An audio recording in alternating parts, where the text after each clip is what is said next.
List बनाई, शहर शहर जाकर ढूंढा, फिर हर दुश्मन को लगाया ठिकाने। क्या है ऑपरेशन ईश्वर का प्रकोप जिससे डरा पाकिस्तान?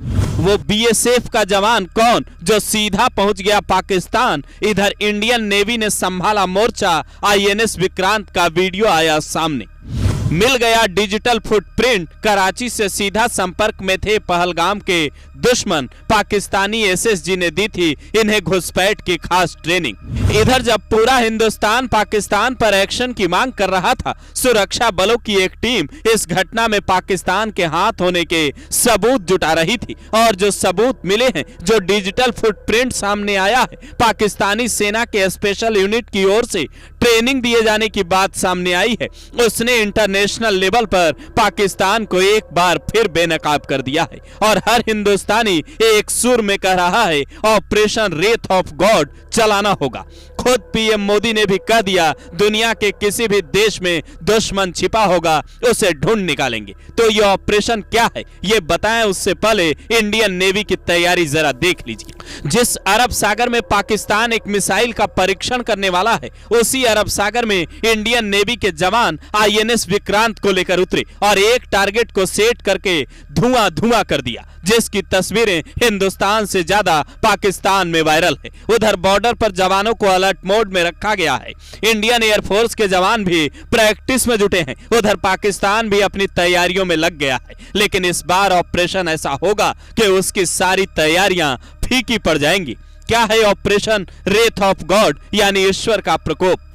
तारीख थी 6 सितंबर 1972। जर्मनी के म्यूनिख में ओलंपिक चल रहा था, जहां इजराइल के खिलाड़ी रुके थे। वहां 8 दुश्मन खिलाड़ी की वेश में घुसते हैं और 11 एथलीट के साथ वही करते हैं जो नहीं होना चाहिए था। 8 में से 5 दुश्मनों को जर्मनी की सेना पीछा करके ढेर कर देती है। जो 3 बचते हैं उन्हें 1 महीने बाद मजबूरी में रिहा करना पड़ता है, जिसे सुनते ही इजराइल बदले का प्लान तैयार करता है। मोसाद को इसकी जिम्मेदारी दी जाती है। 5 अलग अलग टीमें बनती है जो सीधा वहां के पीएम को रिपोर्ट करती है। 16 अक्टूबर 1972 को इटली के रोम में एक दुश्मन इनके हत्थे चढ़ता है, जो उस घटना का सरगना था।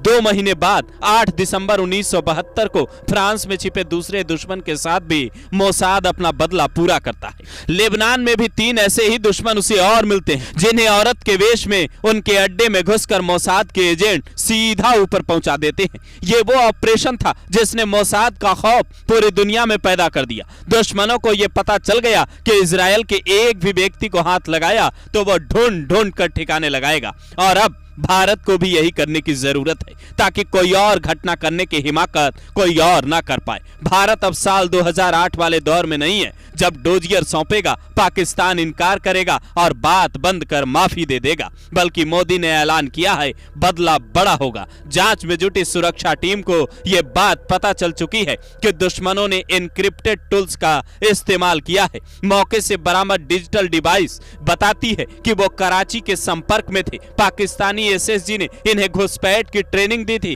जैसे जमीन पर चलने पर पैर के निशान छूटते हैं, वैसे ही ऑनलाइन जो सर्च करते हैं उसकी हिस्ट्री और उससे जुड़े साक्ष्य को डिजिटल फुटप्रिंट्स कहा जाता है, जिनकी मदद से यह पता चला है कि इसमें पाकिस्तान का खुला हाथ है।